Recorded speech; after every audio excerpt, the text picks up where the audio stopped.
وآلہ وإطرتہ اجمعین۔ بعد از حمد و صلات لائق سب عزت و تکریم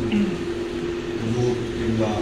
ڈاکٹر پیر ابوالحسن محمد شاہ صاحب الازہری جگر گوشہ حضور ضیاء الامت وائس پرنسپل مرکزی دارالعلوم محمدیہ غوثیہ بیرہ شریف ممبر اسلامی نظریاتی کونسل پاکستان، محترم المقام حضور قبلہ جناب محترم پیر جمیل الرحمان صاحب آستانہ علیہ عیدگاہ شریف، اور ماشاءاللہ اس خوبصورت علمی نشست میں ایک کہکشاں سجی ہوئی ہے اور تمام طبقہ فکر سے تعلق رکھنے والے نمائندہ افراد موجود ہیں۔ یہ کوئی عام اجتماع نہیں ہے بلکہ اہل علم کا اجتماع ہے، اور یہاں آج یہ حال بھرا ہوا دیکھ کر اور آل نبی اولاد علی حضور قبلہ پیر سید حسین الدین شاہ صاحب زیدہ مجدہ آپ کی آمد دیکھ کر اور یہ تمام چمکتے ہوئے چہرے دیکھ کر الکرم فرینڈز راولپنڈی ان کی محنت کو سلام عقیدت اور محبت پیش کرتا ہوں کہ انہوں نے جس طرح رات دن ایک کیا اور جتنے خوبصورت انداز میں یہ عظیم ضیاء الامت سیمینار منعقد کیا، اللہ تعالیٰ تمام منتظمین کی توفیقات خیر میں اضافہ فرمائے۔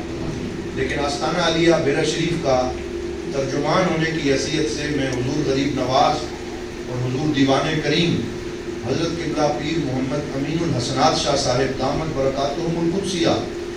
آپ کی جانب سے یہ عرض کروں گا کہ ضیاء الامت سیمینار عرس کی دعوت دینے کا پلیٹ فارم ہے، یہ عرس کا متبادل نہیں ہے۔ اس لیے تمام احباب جو یہاں موجود ہیں وہ خود بھی آئیں اور اپنے ساتھ دیگر اہل محبت کو لے کے آئیں۔ اگر یہاں آج یہ حال بھرا ہوا ہے تو بیرہ شریف بھی ہم آپ کے منتظر ہوں گے، اور یہ جو پورے پاکستان میں اور پوری دنیا میں اس وقت ضیاء الامت سیمینار کا ایک سلسلہ جاری ہے، تو اس سے وہ حدیث پاک جو ہے اس کو تازہ کرتے رہنا چاہیے جو سبق ہمارے پاک نبی صلی اللہ علیہ وسلم نے ہمیں دیا کہ ان اللہ اذا احب عبدا ینادی جبرائیل، کہ اللہ تعالیٰ جب کسی بندے سے محبت فرماتا ہے تو حضرت جبرائیل امین کو بلا کے فرماتا ہے انی احب فلانا فاحبہ،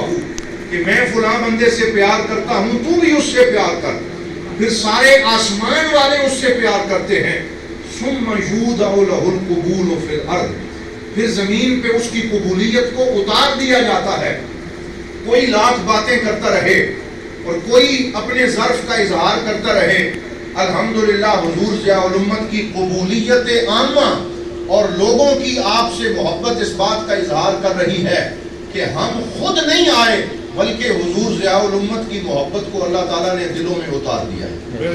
یہ آپ کی عظیم شان ہے۔ میں یہاں پر کوئی لمبی گفتگو نہیں کرنا چاہتا، میرا دل کرتا ہے گزشتہ چند عرصے پہلے ہمارے عظیم مفکر، دانشور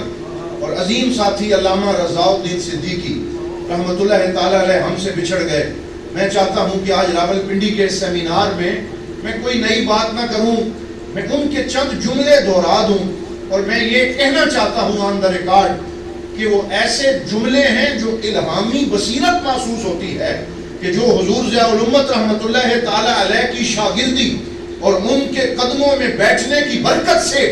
حضرت علامہ رضا الدین صدیقی صاحب کو عطا ہوئے۔ آپ نے بیرہ شریف میں خطاب کرتے ہوئے یہ بات فرمائی تھی،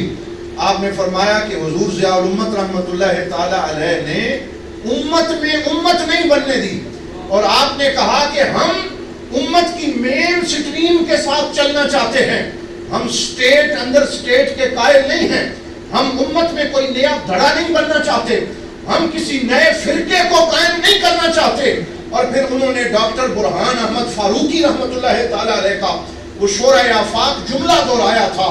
کہ شرک پھر رسالت سے فرقہ بنتا ہے، شرک پھر رسالت سے فرقہ بنتا ہے، اور شرک پھر رسالت سے مراد یہ ہے کہ کسی پیر، کسی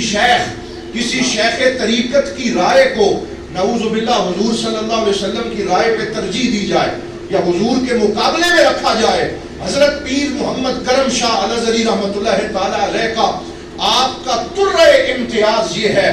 کہ آپ جب بھی حضور کی بارگاہ میں حاضر ہوئے ہیں، قرآن کی بارگاہ میں حاضر ہوئے ہیں، اللہ کی بارگاہ میں حاضر ہوئے ہیں، غلامی کا کشکول لے کے حاضر ہوئے ہیں۔ ایک مفلس و کنگال منگتا حاضر ہے، کشکول لے کے حاضر ہے۔ تو آپ نے ہمیشہ، جیسے ابھی پروفیسر حبیب اللہ چشتی فرما رہے تھے کہ آپ نے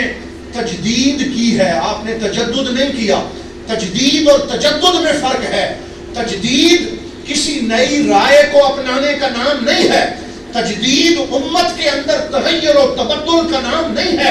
تجدید امت کے مسلمات کو تبدیل کرنے کا نام نہیں ہے، بلکہ تجدید امت کی پرانی رگوں میں ارتعاش تازہ پیدا کرنے کا نام ہے۔ تو آپ نے امت کی پرانی رگوں میں ارتعاش تازہ پیدا کیا، نیا خون فراہم کیا، لیکن پرانے اصولوں کو چھیڑا نہیں ہے، ان اصولوں میں کوئی نیا اصول شامل نہیں کیا۔ اور اگر یہ دیکھنا چاہے کوئی تو ضیاء القرآن کے صفحات اس بات پہ دلیل ہے کہ پورے ضیاء القرآن میں آپ کو کہیں تفسیر بالرائے نظر نہیں آئے گی۔ تفسیر القرآن بالقرآن، تفسیر القرآن بالحدیث، تفسیر القرآن باقوال الصحابہ والتابعین، تفسیر القرآن باقوال المفسرین القدماء، یہ حضور ضیاء الامت رحمۃ اللہ تعالی علیہ کا منہج تفسیر ہے۔ اس لیے آپ نے جو اجتہاد اور تجدید کی ہے وہ تجدید تغیر فی الدین کا نام نہیں ہے، بلکہ وہ دین کے احیاء کا نام ہے، وہ دین کو پھر سے زندہ کرنے کا نام ہے۔ اسی وجہ سے میں پھر علامہ رضا الدین صدیقی رحمۃ اللہ علیہ کا جملہ مستعار لوں گا۔ انہوں نے فرمایا حضرت ضیاء الامت نے ہمیں شخصیت پرست نہیں بنایا، شخصیت شناس بنایا۔ ہمیں شخصیت پرست نہیں بنایا، بولیے شخصیت شناس بنایا ہے۔ شخصیت پرستی یہ ہے، اگر بھیڑا والے شخصیت پرست ہوتے تو آج بھیڑے کے دائرے میں بند ہو کے رہ جاتے اور کہیں ان کا کوئی وجود نہ ہوتا، لیکن بھیڑا کی وسیع المشربی اور وسیع الظرفی اور وسیع القلبی کا عالم یہ ہے کہ الحمدللہ مرکزی دارالعلوم محمدیہ غوثیہ بیرا شریف اور حضرت ضیاء الامت نے اہل سنت کی تمام تنظیمات کو افرادی قوت مہیا کی ہے۔ آپ کسی اہل سنت کی تنظیم کا نام لیں، میں آپ کو بتاؤں گا کہ اس میں کلیدی کردار ادا کرنے والے حضور ضیاء الامت کے شاگرد ہیں، حضور ضیاء الامت کے ادارے کے پڑھے ہوئے ہیں۔ آج بہت سے ایسے ادارے بن گئے جس میں یہ شرط رکھ دی گئی اگر ہمارے پاس پڑھنا ہے تو فلاں ٹوپی پہننی پڑے گی، فلاں لباس پہننا پڑے گا، فلاں قسم کا زاویہ نظر رکھنا ہوگا۔ حضرت ضیاء الامت کی وسیع المشربی کا عالم یہ تھا۔ آج بھی آپ بھیرا چلے جائیں، نہ ٹوپی کی پابندی، نہ فکر کی پابندی، نہ کوئی وسعت کی پابندی۔ بھیرا شریف میں اہل سنت والجماعت اور اہل اسلام کا جو فرد بھی آتا ہے حضور ضیاء الامت بازو کھول کے اس کا استقبال کرتے ہیں۔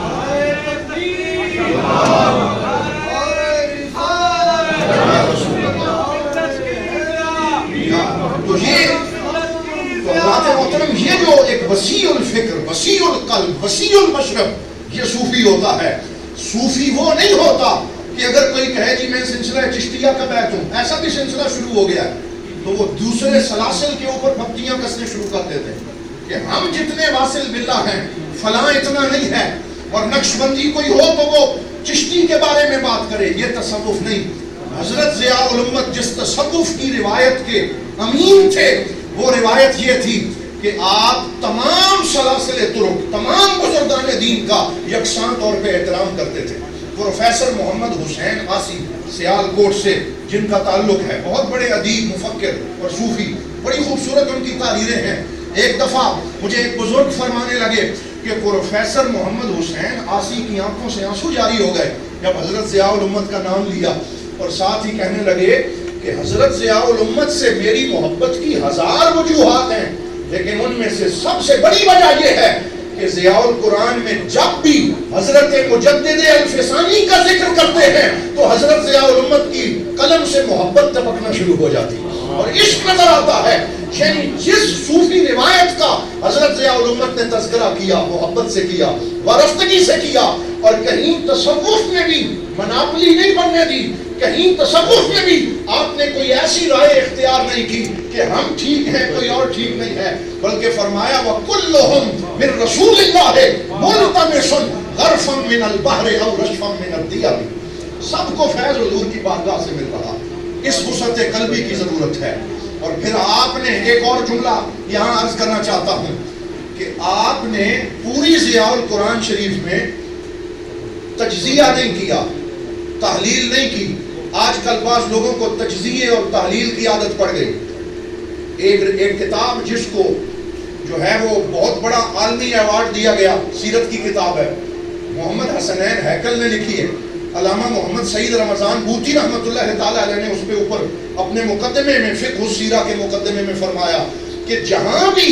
سرکار کے کسی معجزے کا ذکر ہوا، کہہ دیجئے صلی اللہ علیہ وآلہ وسلم، جہاں بھی حضور کے کسی معجزے کا ذکر ہوا تو فوری طور پہ محمد حسنین ہیکل نیچے تجزیہ کرتے ہیں، کتھارسس کرتے ہیں، تبصرہ لکھتے ہیں اور کہتے ہیں نہیں اصل میں ہے تو یہ، لیکن اس سے مراد یہ نہیں ہے، اس سے مراد یہ ہے. انالیسس کی طرف چلے جاتے ہیں. اور جہاں پہ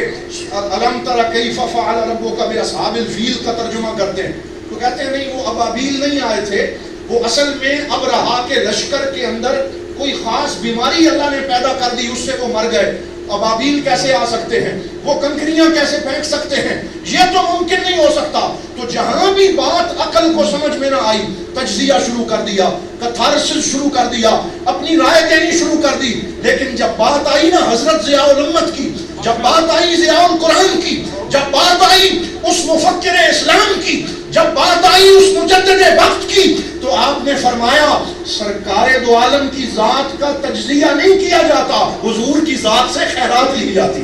سیدی مرشدی یا نبی یا نبی، سیدی مرشدی یا نبی. تو حضرات محترم حضور کی ذات کا امتی تجزیہ کرنا بیٹھ جائے، وہ معجزات پہ رائے دینا شروع کر دے، تو حضور ضیاء الامت نے فرمایا وہاں تجزیہ نہ کرو، وہاں سے خیرات لینے کی کوشش کرو، وہاں جھولی پھیلاؤ، وہاں اپنا دامن پھیلا دو اور سرکار دو عالم صلی اللہ علیہ وسلم کے دین کا فیض حاصل کرنے کی کوشش کرو. اور پھر جو اجتہاد آپ نے کیا، میں مانتا ہوں آپ اپنے وقت کے مجدد بھی ہیں، اپنے وقت کے مجتہد بھی ہیں، لیکن آپ نے جو اجتہاد کیا نعوذ باللہ وہ آج کل کے کچھ ایسے نام نہاد مفکرین والا اجتہاد نہیں تھا کہ جس میں انہوں نے کہا کہ ایوان صدر میں بندہ جماعت کرائے اور سارے لوگ اپنے اپنے گھروں میں اس کے پیچھے نماز پڑھ لیں، اگر کوئی وبا اور وائرس آ جائے تو مسجد جانے کی ضرورت نہیں ہے. یہ اجتہاد نہیں ہے، یہ دین میں تبدیلی ہے. حضرت ضیاء الامت رحمۃ اللہ تعالیٰ علیہ نے جب اجتہاد کیا وہ بھی شریعت کے دائرے میں رہتے ہوئے کیا اور کبھی اس سے باہر نکلنے کی کوشش نہیں کی. بہت سی باتیں ہو سکتی ہیں لیکن میں اسی پہ اکتفا کروں گا اور آپ کو یہ دعوت دوں گا کہ حضرت ضیاء الامت وحدت امت کے داعی تھے، امت کو جمع کرنا آپ کا مقصود تھا. اور اگر مجھے اجازت دیں تو ایک اور بات یہاں آخر میں میرے ذہن میں آ گئی. پورے قرآن پاک میں جہاں بھی شان رسالت کی بات آتی ہے تو آپ تفسیر القرآن بالقرآن کرتے ہوئے اپنی رائے سے تفسیر نہیں کرتے بلکہ قرآن کی دوسری آیت سے معنی بیان کرتے ہیں. جب یہ بات آئی لِيَقْإِنَّا فَتَحْنَا لَكَ فَتْحًا مُبِينًا لِيَغْفِرَ لَكَ اللَّهُ مَا تَقَدَّمَ مِنْ ذَنْبِكَ وَمَا تَأَخَّرَ وَيُتِمَّ نِعْمَتَهُ عَلَيْكَ وَيَنْصُرَكَ اللَّهُ نَصْرًا عَزِيزًا. تو وہاں جب بات آئی نا ذنب کے لفظ کی تو بڑے بڑے لوگ بہک گئے. انہوں نے کہا ذنب سے مراد گناہ ہے اور اللہ تعالیٰ نے اپنے نبی کے اگلے پچھلے گناہ معاف کر دیے. عقیدہ عصمت پہ حرف آ گیا، ترجمہ تو انہوں نے کر دیا لیکن سرکار دو عالم صلی اللہ علیہ وسلم معصوم ہیں، اس عقیدے پہ حرف آ گیا. لیکن جب حضرت ضیاء الامت نے اس کا ترجمہ کیا تو آپ نے فرمایا کہ ذنب کا معنی سمجھنا ہے تو پھر تم حضرت موسیٰ علیہ السلام والی اس صورت میں چلے جاؤ کہ جب حضرت موسیٰ علیہ السلام نے ایک قبطی کو تھپڑ مارا، وہ تھپڑ مارنے کے لیے تو نہیں مارا تھا لیکن آپ بڑے صحت مند تھے، وہ قبطی اس دنیا سے چلا گیا، مر گیا، تو آپ وہاں سے نکل کے حضرت شعیب علیہ السلام کے پاس آئے. پھر 10 سال کے بعد جب آپ کو اللہ رب العزت نے فرمایا اذهب الى فرعون انه طغى کہ اے موسیٰ جاؤ فرعون کے پاس، وہ سرکش ہو گیا، تو اس میں فرمایا کہ حضرت موسیٰ عرض کرنے لگے وَلَهُمْ عَلَيَّ ذَنْبٌ فَأَخَافُ أَن يَقْتُلُونَ، یا اللہ مجھے ان کے پاس مصر میں نہ بھیج کیونکہ انہوں نے میرے اوپر الزام لگایا ہوا ہے. تو کہا ذنب کا معنی گناہ ہی نہیں ہوتا، ذنب کا معنی الزام بھی ہوتا ہے. جب شان رسالت کی بات آئے گی وہاں ذنب کا معنی گناہ نہیں کریں گے بلکہ معنی یہ کریں گے اے میرے حبیب اللہ تعالیٰ نے کفار و مشرکین کے وہ الزام بھی آپ سے صاف کر دیے ہیں جو دشمن آپ پہ لگاتے رہے اور اللہ تعالیٰ نے آپ کی سیرت کو نکھار کے دنیا کے سامنے پیش کر دیا. تو یہ بہت ساری مثالیں دی جا سکتی ہیں. حضور ضیاء الامت کی فکر پہ پی ایچ ڈی ہوتی رہے گی, تھیسز ہوتے رہیں گے, تحقیق ہوتی رہے گی, اور جتنا کام آپ کر گئے ہیں انشاءاللہ اس پہ مطالعے اور فیض رسانی کا سلسلہ جاری رہے گا. دعا کرتے ہیں اللہ تعالیٰ ہم سب کو حضور ضیاء الامت کی فکر سے جو ہے وہ دامن بھرنے کی توفیق عطا فرمائے. علامہ اقبال علیہ الرحمہ کے شعر پہ اختتام کرتا ہوں کہ اے کہ میری غزل میں ہے آتش رفتہ کا سراغ, میری تمام سرگزشت کھوئے ہوں کی جستجو, وآخر دعوانا الحمدللہ رب العالمین. یہ تھے جناب پروفیسر ڈاکٹر محمد نعیم الدین الازہری صاحب.